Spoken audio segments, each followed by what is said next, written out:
அகர முதல எழுத்தெல்லாம் ஆதிபகவன் முதற்றே உலகு. நெஞ்சமெங்கும் நிறைந்திருக்கும் அன்பு நெஞ்சங்களுக்கு எனது அன்பார்ந்த வணக்கம். நான் உங்கள் 5ஆம் தலைமுறை ஜோதிடர் ராம்குமார் ராஜேந்திரன். இன்னைக்கு நாம பார்க்கக்கூடிய தலைப்பு, கடகராசி அன்பர்களுக்கு உங்களுடைய ஜென்மஸ்தானத்தில் நடைபெறவிருக்கும் திரிகிரக யோகம். இந்த திரிகிரக யோகம் என்று சொல்லக்கூடியது என்னன்னா, 3 கிரகங்களுடைய கூட்டு சேர்க்கை. புதன், சூரியன், சுக்கிரன் ஆகிய இந்த 3 கிரகங்களுடைய சேர்க்கைங்க. புதன் பகவான் ஜூன் மாதம் 29ஆம் தேதி நவகிரகங்களின் இளவரசர் என்று அழைக்கக்கூடிய இந்த புதன் பகவான் புத்திக்காரகன், வித்தைக்காரகன், வித்யாக்காரகன் என்று அழைக்கக்கூடிய ஒரு கிரகம். ஒருவருக்கு கல்வி, அறிவு சார்ந்த சில விஷயங்கள், சிந்தனை மற்றும் திறனை கொடுக்கக்கூடியவர் இந்த புதன் பகவான். சுக்கிரன் ஜூலை மாதம் 7ஆம் தேதி இந்த சுக்கிர பகவானானது உங்களுடைய ஜென்மஸ்தானத்திற்கு பயிற்சி அடைகிறார். அசுரர்களின் தலைவர் என்று அழைக்கக்கூடிய சுக்கிர பகவான் ஆடம்பரம், சொகுசு மற்றும் செல்வாக்கு, காதல் மற்றும் தாம்பத்தியம் போன்ற அனைத்து உறவுகளையும் கொடுக்கக்கூடியவர் இந்த சுக்கிர பகவான். சூரியன் ஜூலை மாதம் 16ஆம் தேதி உங்களுடைய ஜென்மஸ்தானத்திற்கு பயிற்சி அடைகிறார். அதே போல இந்த கிரகங்களின் தலைவர் என்று அழைக்கக்கூடியவர் இந்த சூரியன். தலைமை பண்பை வகிக்கக்கூடிய திறனை கொடுக்கக்கூடியவர். அதே போல ஒருவருக்கு அதிகாரம் வாய்ந்த சில பொறுப்புகளையும் நிர்வாகம் சார்ந்த சில திறன்களையும் கொடுக்கக்கூடியவர் இந்த சூரிய பகவான். இந்த 3 கிரகங்களுடைய சேர்க்கை உங்களுடைய ஜென்மஸ்தானத்தில் நடைபெறும் பொழுது அது ஒரு அபரிவிதமான யோக காலம் என்றே சொல்லலாங்க. இந்த யோகம் திரிகிரக யோகம் என்று அழைக்கப்படும். இந்த அமைப்பு கடகராசி அன்பர்களுக்கு எந்த விதமான அற்புதங்கள் மற்றும் சிறப்புகள் கொடுக்க போகுது அப்படிங்கிறது தெளிவாகவும் துல்லியமாகவும் இந்த காணொலியில் பார்க்கலாங்க. நம்ம சேனலை ஃபஸ்ட் டைம் பார்க்குறவங்க தான் சப்ஸ்கிரைப் பண்ணிக்கோங்க. பெல் பட்டனை கிளிக் பண்ணி ஆல் அப்படிங்கிற ஆப்ஷன் கொடுத்துக்கோங்க. ஸோ கடகராசி அன்பர்கள் சந்திர பகவானை அதிபதியாக கொண்டவர்கள், எந்த ஒரு விஷயத்திலையும் நிதானத்தை செயல்படுத்தக்கூடிய நபர்கள். அதே போல் அந்த விஷயத்தை கரெக்டான விதத்தில் செஞ்சு முடித்தா இதில் ஒரு பர்ஃபெக்டான ஒரு விஷயத்தை நம்ம செய்யணும் அப்படின்னு சொல்லி நீதி நெறி தவறாமல் அந்த எடுத்த காரியங்களை ஒரு துல்லியமாக செய்து முடிக்கக்கூடிய ஒரு நபர்கள் என்றே சொல்லலாம். தான் இருக்கக்கூடிய இடத்துல தன்னை விட எல்லாருமே எப்போவுமே மகிழ்ச்சியாக வச்சுக்கணும் அப்படின்னு நினைக்கக்கூடிய நபர்கள், சுறுசுறுப்பாக இருக்கக்கூடிய நபர்கள் என்றே சொல்லலாங்க. ஸோ இந்த கடகராசி அன்பர்களுக்கு கண்டகச்சனையில் அகப்பட்டவர் என்றே சொல்லலாங்க. இந்த கண்டகச்சனை நடந்து இருக்கிற காலகட்டங்களில் பார்த்திங்கன்னா நிறைய சிரமங்கள் அப்படிங்கிறது சந்திச்சாச்சுங்க, நிறைய கஷ்டங்கள் அப்படிங்கிறதையும் பார்த்தாச்சு. ஏன் நமக்கு மட்டும் இந்த நிலை, நம்ம நிலை அப்படிங்கிறது எதிரிக்கும் வரக்கூடாது அப்படிங்கிற அளவுக்கு யோசிக்கக்கூடிய ஒரு சில சூழல் அப்படிங்கிறது உருவாகிடுச்சுங்க. ஏன்னா யாரை நம்ம நம்பணும், யாருக்காக நம்ம இதெல்லாத்தையும் பண்ணுறோமோ அவங்களே நம்மளை இன்றைக்கி எடை போட்டு பார்க்கக்கூடிய அளவுக்கு சில சூழ்நிலைகள் வந்துருச்சு. சொந்த பந்தங்கள் மத்தியிலுங்க யாரையோ முழுமையாக நம்ம நம்பணும், இவங்க தான் எல்லாமே, இவங்க தான் நமக்கு எல்லா விதத்திலும் இவங்க தான் நமக்கு சப்போர்ட் அப்படின்னு யாரை நம்ம நினச்சோமோ அவங்களே இன்றைக்கி நமக்கு துரோகத்தை செய்யக்கூடிய அளவுக்கு நிலைகள் அப்படிங்கிறது ஏற்பட்டுச்சு. இனிமேல் இவங்க முகத்திலேயே முழிக்கக்கூடாது, இவங்களை இனிமேல் வாழ்க்கையில் நம்ம சந்திக்கவே கூடாது அப்படிங்கிற அளவுக்கு சில சூழ்நிலைகள் உங்களுக்கு எதிரியாக எதிர்ப்பாக கொண்டு நிற்கக்கூடிய நிலைகள் அப்படிங்கிறது, வாழ்க்கையில் யாரை நம்புறது யாரை நம்பக்கூடாது அப்படிங்கிறதே தெரியலைங்க. இந்த நிலை அப்படிங்கிறது, இந்த சூழ்நிலைகள் அப்படிங்கிறதெல்லாம் கடந்து வர்றதுக்கு எனக்கு நிறைய கஷ்டங்கள் அப்படிங்கிறது கொடுத்துட்டே இருக்குது. இந்த நிலை எப்போ தான் மாறும் அப்படின்னு சொல்லி யோசிச்சுட்டு இருக்கிறது. அதே போல் இந்த கடனால் தேவையில்லாத அவமானங்களையும் சந்திச்சாச்சுங்க.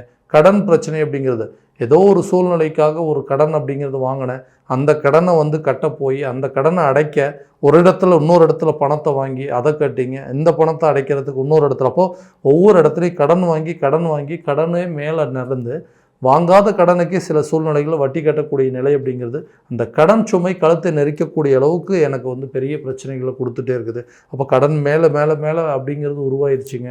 ஸோ இந்த நிலையிலேருந்து நான் வெளியே வரவே முடியாதா, தைரியமாக சில முடிவுகள் என்னால் இப்போ முன்ன மாதிரி எடுக்கவே முடியலைங்க.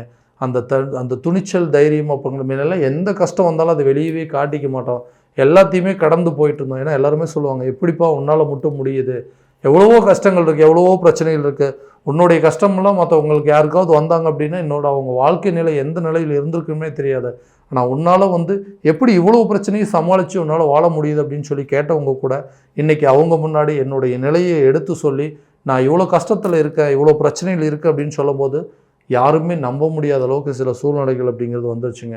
ஸோ இது வரைக்கும் யாரெல்லாம் உங்களை நம்பிட்டு இருந்தாங்களோ அவங்களே உங்களை பார்த்து ஏளனமாக பேசக்கூடிய நிலை அப்படிங்கிறது. ஸோ சொத்து பத்துக்கள் அப்படிங்கிறது நிறைய இழந்தாச்சு, கடன் சுமை அப்படிங்கிறது அதிகரிச்சிருச்சுங்க.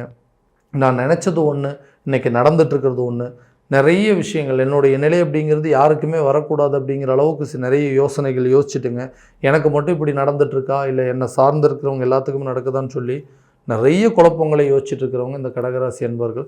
ஸோ உங்களுக்கு இந்த ஜென்மஸ்தானத்தில் நடைபெறவிருக்கும் இந்த 3 கிரகங்களுடைய சேர்க்கை, திரிகிரக யோகமுடைய அமைப்பு கண்டிப்பாக எல்லா விதமான பலன்கள் அப்படிங்கிறது உங்களுக்கு கொடுக்குங்க.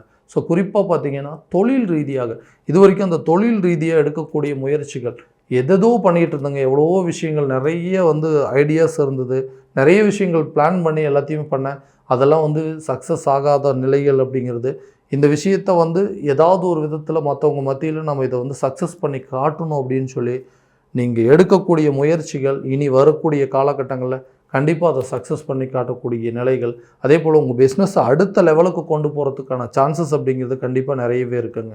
எப்படின்னு கேட்டிங்கன்னா, உங்களுடைய பிஸ்னஸ் உங்களை தவிர வேறு யாருமே பண்ண முடியாது அப்படிங்கிறது எல்லாருக்குமே தெரியும். ஏன்னா எந்த மாதிரி ஒரு சுறுசுறுப்பாக செயல்படுவீங்க, எந்த மாதிரி ஒரு விஷயத்தை டெக்னிக்கல் நாலேஜ் வச்சுட்ருப்பீங்க அப்படிங்கிறது எல்லாருக்குமே தெரியும். அந்த விஷயத்தை இந்த தொழில் இந்த பிஸ்னஸை உன்னை தவிர வேறு யாரும் பண்ண முடியாதுப்பா, இது உனக்குன்னே ஏற்ற பிஸ்னஸ் அப்படின்னு சொல்லக்கூடிய நிலைகள் உருவாகுங்க. அந்த பிஸ்னஸில் நீங்கள் தான் கிங்காகக்கூடிய ஒரு நிலை அப்படிங்கிறது உருவாக்கும். ஸோ இது மூலமாக கடன் சம்மந்தப்பட்ட எல்லா பிரச்சனையும் தீர்க்கக்கூடிய காலகட்டமாக இருக்க போது இந்த திரிகிரக யோகம். அடுத்ததான் இந்த வேலையில் இருக்கக்கூடிய நபர்களுக்கு வேலை அப்படிங்கிறது ஒன்று கிடைக்க மாட்டேங்குதுங்க. அப்படியும் ஒரு வேலை கிடைச்சாலுமே அந்த வேலையில் பெருசாக இன்ட்ரெஸ்டெல்லாம் இல்லை. ஏன்னா நிறைய சூழல் அப்படிங்கிறது என்னை மாற்றிட்டே இருந்தது. கடந்த காலகட்டங்களில் பார்த்திங்கன்னா இருந்த வேலையை இழக்கக்கூடிய நிலை அப்படிங்கிறதெல்லாம் வந்துருச்சு. ஸோ இந்த நிலை அப்படிங்கிறது மாறவே மாறாதுங்களான்னு யோசிச்சுட்டு இருக்கிறவங்களுக்கு, புதுசாக வேலை தேடிட்டு இருக்கிறவங்களுக்கு வேலை கிடைப்பதற்கான வாய்ப்புகள் அப்படிங்கிறது இது வரைக்கும் உங்களுடைய உயர் அதிகாரிகள் உங்கள் மேலே ஒரு நம்பிக்கை இல்லாத ஒரு நிலை அப்படிங்கிறது இருந்திருக்கும். ஏதோ வந்துட்டுருக்கிறாரு, ஏதோ வேலை செஞ்சிட்ருக்கிறாரு, அவரோட வேலையை அவர் செஞ்சுட்டு போயிட்டுருக்கிறாரு. ஸோ அந்த வேலையில் எந்த ஒரு பர்ஃபெக்ட் இல்லை, இவரெல்லாம் நம்பி எப்படி ஒரு பெரிய பொறுப்பை கொடுக்கறது அப்படின்னு சொல்லி யோசிச்சுட்டு இருந்த காலங்கள் போய் இவர்கிட்ட இந்த பொறுப்பை ஒப்படைக்கலாம், இவருடைய திறமை என்ன அப்படின்னு தெரிஞ்சுக்கக்கூடிய ஒரு காலகட்டமாக மாறப்போகுதுங்க. ஏன்னா ஜென்மஸ்தானம் சுயஸ்தானத்தில் இந்த கிரகங்களுடைய சேர்க்கை நடக்கும் பொழுது எல்லா விஷயத்தையும் புத்திசாலித்தனமாக செயல்படுத்துவீங்க. புத்திசாலித்தனமாக செயல்பட்டு அதை அறிவுபூர்வமாக சிந்தனைகளுடைய அதை செயல்படுத்திங்க. அது மூலமாக சில யோகத்தை பெறக்கூடிய ஒரு காலகட்டமாக இருக்க போது நீங்கள் செய்கிற வேலைக்கு கண்டிப்பாக உங்களுக்கு ஒரு ப்ரொமோஷன் கிடைக்கக்கூடிய நிலையும், அந்த ப்ரொமோஷன் மூலமாக உங்களுக்கு ஒரு இன்க்ரிமெண்ட் கிடைப்பதற்கான சில சூழல் அப்படிங்கிறது உருவாகுங்க. இவர்கிட்ட இந்த நிர்வாகத்தை ஒப்படைச்சோம் அப்படின்னா கண்டிப்பாக அது நிர்வாக திறமையோடு செய்து முடிப்பாருன்னு சொல்லக்கூடிய அந்த சூரிய பகவான் உங்களுடைய ஜென்மஸ்தானத்தில் வரும்பொழுது நிர்வாகம் சார்ந்த சில தலைமை பொறுப்புகளை வகிக்கக்கூடிய காலகட்டமாக இருக்க போகுதுங்க இந்த 3 கிரகங்களுடைய சேர்க்கை. ஸோ அதே போல் இந்த குடும்பத்தில் தேவையில்லாத குழப்பங்கள், கணவன் மனைவிக்கிடையே பிரச்சனை நடந்துகிட்டே இருக்குதுங்க. மனைவி எனக்கு எப்போவுமே விட்டு கொடுத்து போகிறதே இல்லை, எதுக்கெடுத்தாலும் சண்டை போட்டுகிட்டே இருக்காங்க, எதுக்கெடுத்தாலும் ஆர்கியூமெண்ட் பண்ணிகிட்டே இருக்காங்கன்னு சொல்லக்கூடியவங்களுக்கு கண்டிப்பாக இந்த காலகட்டங்களில் இந்த சுக்கிர பகவான் உங்களுடைய ஜென்மஸ்தானத்தில் வரும்பொழுது கணவன் மனைவிக்கிடையே நல்ல ஒரு அந்யோன்யம் அப்படிங்கிறது ஏற்படுங்க. எதனால் இப்படி சண்டை போட்டுட்ருக்கோம், எதனால் இந்த மாதிரி பிரச்சனைகள் வந்துட்டுருக்கு அப்படிங்கிறதெல்லாம் தெரிஞ்சுக்கிட்டு, அதே போல் இந்த 3ஆம் நபர்களுடைய சில தலையீடுகள் அப்படிங்கிறது உங்கள் குடும்பத்தில் வர்றதும் ஒரு விதத்தில் பிரச்சனைகள் தான். ஸோ அடுத்தவங்களை பற்றி தேவையில்லாத விஷயங்கள் எதுவும் பேசாதீங்க. தேவையில்லாத விஷயங்களில் இன்வால்மெண்ட் ஆகாமல் இருக்கிறது இந்த காலகட்டங்களில் ஒரு நல்ல விஷயம். ஏன்னா ஏதாவது ஒரு விஷயத்தை யாருக்காவது ஒரு உதவி பண்ண போய் அது மூலமாக சில பிரச்சனைகளை தேடிக்கக்கூடிய காலமாக இருக்க போது அதே சம்மந்தப்பட்ட தேவையில்லாத இந்த பெண்கள் சம்மந்தப்பட்ட சில விஷயங்களில் தலையீடுகள் இருக்கிறத முழுமையாக அவாய்ட் பண்ணிட்டீங்க அப்படின்னா கண்டிப்பாக இருக்கக்கூடிய உங்கள் குடும்ப சூழ்நிலைகள் அப்படிங்கிறது நல்லபடியாக நல்ல ஒரு மனவாழ்வு, நல்ல ஒரு சந்தோஷமான நிலை அப்படிங்கிறது ஏற்படுங்க. குழந்தைங்களுடைய கல்வியில் நல்ல ஒரு முன்னேற்ற காலகட்டமாக இருக்க போதுங்க இந்த கிரகங்களுடைய சேர்க்கை. நல்லா படிக்க வைக்கலாங்க. அதாவது ஒரு 10th +2 முடிச்சிட்டாங்க அப்படின்னா ஒரு ஹையர் ஸ்டடீஸ் படிக்க வைப்பதற்கான சில சூழல் அப்படிங்கிறது உருவாகுங்க. வெளிநாடு சென்று படிக்க வைப்பதற்கான சில வாய்ப்புகள் அப்படிங்கிறது உருவாகக்கூடிய காலமாக இருக்க போது இந்த கிரகங்களுடைய சேர்க்கை அப்படிங்கிறது. ஸோ வீடு கட்டணுங்க, வீடு கட்டுறது அப்படிங்கிறது ஒரு பெரிய கனவாக இருக்குது. ஒரு வண்டி வாங்கணும், ஒரு இடம் வாங்கணும் அப்படின்னு சொல்லி எடுக்கக்கூடிய முயற்சிகள்லாம் தடைப்பட்டுகிட்டே இருக்குங்க. ஸோ எங்களுக்குன்னு ஒரு ஆடம்பரமாக ஒரு வீட்டை ஒன்று கட்டணும், அத்தியாவசியமான தேவைகள் அப்படிங்கிறது பூர்த்தி பண்ணிக்கணும்னு நினைக்கிறவங்களுக்கு எதுவுமே நடக்க மாட்டேங்குது, தடைப்பட்டுகிட்டே இருக்குன்னு சொல்கிறவங்களுக்கு இந்த தருணத்தில் வீடு கட்டுவதற்கான சில வாய்ப்புகளும், உங்களுக்கு குடும்ப தேவைகளை பூர்த்தி செய்வதற்கான சில சூழல், வீட்டுக்கு தேவையான சில பொருட்களை வாங்குறதுங்க, இந்த ஃப்ரிட்ஜு, ஏசி, வாஷிங் மிஷின் அப்படிங்கிற பொருட்களை வாங்குறதுக்கான காலகட்டமாக இருக்க போது இந்த 3 கிரகங்களுடைய சேர்க்கையானது அப்படின்னு சொல்லலாம். ஸோ திருமணம் அப்படிங்கிற யோகம் இருக்கா அப்படின்னு கேட்டிங்கன்னா கண்டிப்பாக திருமணம் சார்ந்து எடுக்கக்கூடிய முயற்சிகளும் இந்த காலகட்டங்களில் நல்ல ஒரு பலன் அப்படிங்கிறத கொடுக்குங்க. இந்த அதாவது இந்த குழந்தைகளுடைய கல்வியில் நல்ல ஒரு முன்னேற்றம், மருத்துவம் சார்ந்த சில முயற்சிகள் அப்படின்னா ஹெல்த் ரிலேட்டடாக ஏதாவது ஒரு பிரச்சனைகள் வந்துகிட்டே இருக்குங்க, ஹெல்த்தில் சில பாதிப்புகள் கொடுத்துட்டே இருக்குது, இந்த பிரச்சனைலாம் டோட்டலாக கம்ப்ளீட்டடாக தீராதா அப்படின்னு சொல்கிறவங்களுக்கு இந்த காலகட்டங்களில் கண்டிப்பாக நோய் சார்ந்து இருக்கக்கூடிய அனைத்து விதமான தீர்வுகள் அப்படிங்கிறது கிடைக்குங்க. நல்ல மருத்துவம், நல்ல முன்னேற்றம் அப்படிங்கிறது கண்டிப்பாக கொடுக்கக்கூடிய காலமாக இருக்க போகுதுங்க. ஸோ இந்த குழந்தை இல்லாத தம்பதியினர் அப்படிங்கிறது, ஸோ கல்யாணமாகி ரொம்ப வருஷம் ஆயிடுச்சுங்க, ஒரு குழந்தை இருக்குது, ஸோ இன்னொரு குழந்தை அப்படிங்கிறது ஒருத்தருக்கு ஒருத்தர் ஒரு நல்ல ஆதரவாக இருப்பாங்க. ஸோ இந்த காலகட்டங்களில் நாங்கள் வந்து நிறைய ட்ரீட்மெண்ட் எல்லாம் எடுத்துட்டோம், நிறைய ஹாஸ்பிட்டல்ஸ் போய் பார்த்துட்டோம், நிறைய கோயில்களுக்கெல்லாம் போயிட்டு வந்துட்டோங்க. நான் வாழ்க்கையில் ஒரு இன்கம்ப்ளீட்டடாகவே இருக்குது, நல்ல எடுக்கக்கூடிய முயற்சிகள்லாம் தடைப்பட்டுகிட்டே இருக்குது, கரு அப்படிங்கிறது கரெக்டான விதத்தில் நிற்கவே மாட்டேங்குதுங்க, அபோர்ஷன் ஆகிட்டே இருக்குது. ஸோ இதனால் வந்து நமக்கு அடுத்ததாக குழந்தை பாக்கியமே இருக்காதா அப்படின்னு யோசிச்சுட்டு இருக்கிறவங்களுக்கு இந்த காலகட்டங்களில் மருத்துவம் சார்ந்து எடுக்கக்கூடிய முயற்சிகளும் நல்ல பலன் அளிக்குங்க. கண்டிப்பாக மன நிம்மதி இல்லை அப்படிங்கிறவங்களுக்கு இந்த கோயில் குளங்களுக்கு போயிட்டு வர்றது அப்படிங்கிறது நல்ல ஒரு பலன் அப்படிங்கிறது அளிக்கும். இந்த வரக்கூடிய பௌர்ணமி காலகட்டங்களில் திருச்செந்தூர் முருகர் கோயில் சென்று வழிபாடு செஞ்சுட்டு வந்தீங்க அப்படின்னா வாழ்க்கையில் நல்ல ஒரு விதமான அமைதியான ஒரு சூழல் அப்படிங்கிறது உருவாகும். நீங்கள் நினச்ச காரியங்கள் நினச்சபடி வந்து வெற்றி அடைவதற்கான சூழலை ஏற்படுத்தக்கூடியது இந்த திரிகிரக யோக காலகட்டங்கள் அப்படின்னு சொல்லலாங்க.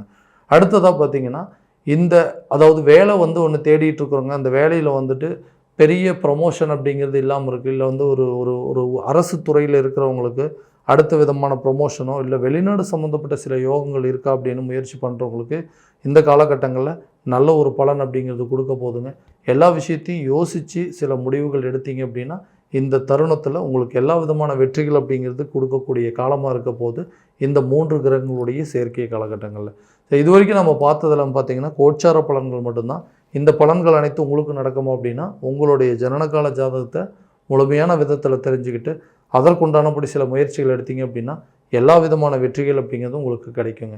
ஸோ உங்களுடைய ஜாதகம் எங்கிட்ட பார்க்கணும் அப்படின்னு ஆசைப்பட்டீங்கன்னா கீழே இருக்கிற நம்பருக்கு காண்டாக்ட் பண்ணி அப்பாயின்மெண்ட் ஃபிக்ஸ் பண்ணிக்கோங்க. அப்படி இல்லையா உங்களுடைய ஜனனகால ஜாதகத்தை என்னோடய வாட்ஸ்அப் நம்பர் மூலமாக அனுப்பிச்சி வச்சிங்க அப்படின்னா தெளிவான முறையில் கணிச்சு துல்லியமான பலன்கள் அப்படிங்கிறது உங்களுக்கு தெரியப்படுத்தப்படுங்க. மீண்டும் அடுத்த காணொலியில் உங்களை சந்திக்கும் வரை உங்களிடமிருந்து விடைபெறுவது உங்கள் ராம்குமார் ராஜேந்திரன். நன்றி.